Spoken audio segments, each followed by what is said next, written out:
प्रसारित रूप में लिखिए। यहाँ पर क्वेश्चन नंबर 5 बाबू और 5 क्वेश्चन नंबर 1 है। 5 का क्वेश्चन नंबर 1 बोल रहा पी के पावर 6 है। पी के पावर 6 और क्यू के पावर कितना है? 3 है। गुना है रे। पी के पावर 6 क्यू के पावर 3 है बाबू। बनाएंगे पी के पावर कितना है? 6 और क्यू के पावर 3 है ना। तो पी के पावर 6 है बाबू। तो पी का 6 बार गुना करेंगे इसको। पी गुने पी गुने पी गुने पी गुने पी गुने पी कितना हुआ? 1 2 3 4 5 6 हो गया। अब बोल रहा है क्यू के पावर कितना है? 3। तो क्यू गुने क्यू 3 है बाबू। तो हम अब बताएंगे लिखेंगे आंसर में। तो पी के पावर 6 और क्यू के पावर 3 तो लिख देंगे पी गुने पी गुने पी गुने पी गुने पी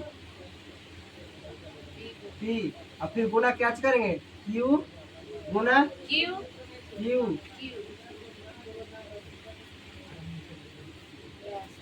क्वेश्चन नंबर 2 है। क्वेश्चन नंबर 2 दिया हुआ बाबू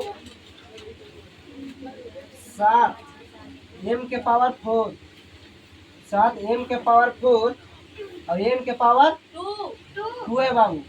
तो इसको भी बनाएंगे वैसी। 7 तो 7 एक सिंगल है बाबू।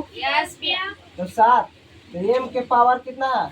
4 और m के पावर 2। तो पहले m के पावर निकाल लेंगे ना बाबू। तो m के पावर 4 है। तो m के पावर m के 4 बार गुना करेंगे। m गुने m हो जाएगा। फिर हो जाएगा m के पावर कितना होता है?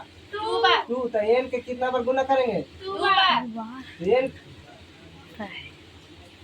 m के 2 बार गुना करेंगे। एक ही बार अभी 7 के पावर ये पूछ रहे बहुत एक है 7 ना है वैसी। तो उसी अब कर देंगे।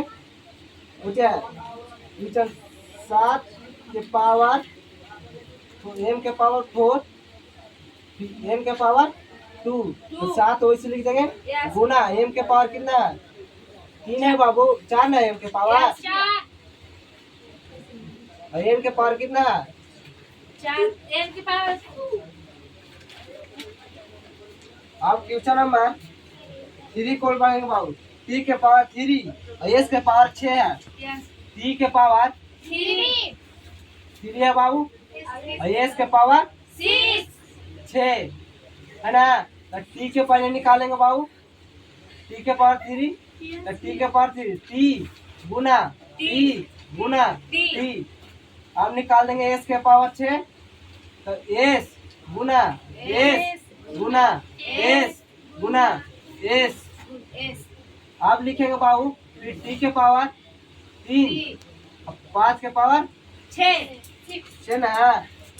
अब उसको ऐसे लिख देंगे t के पावर 3 तो t गुने t और गुना 5 गुना 5 t गुना 5 गुना 5 फिर 5।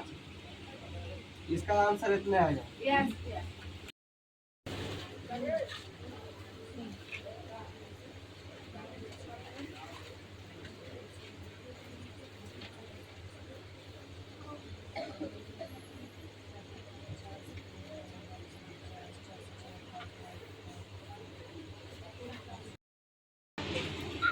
निम्नलिखित में से प्रत्येक को घातीय रूप में क्या सिखाना?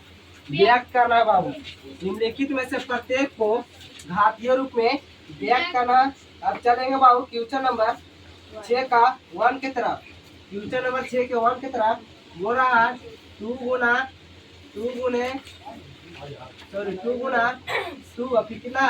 3 फिर 3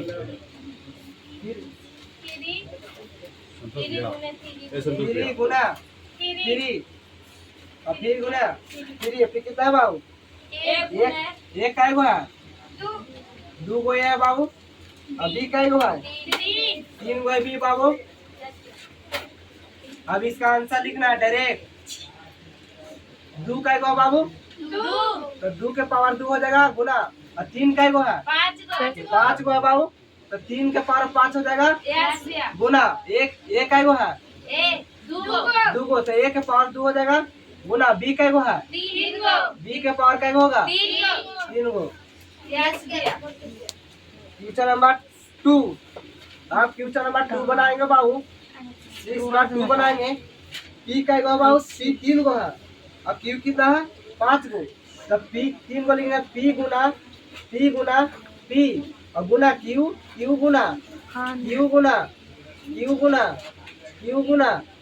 q p के पावर का गो लिखेंगे p के पावर 3 गुना और q के पावर कितना है 5। तो q के पावर 5। क्वेश्चन नंबर 3 को चलेंगे बाबू। क्वेश्चन नंबर 3 को चलेंगे।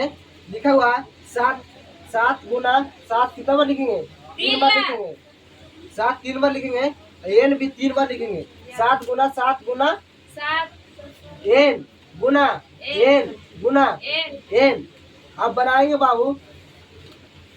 7 का गो है 3 तो 7 के पावर 3 और n का गो है n के पावर 3।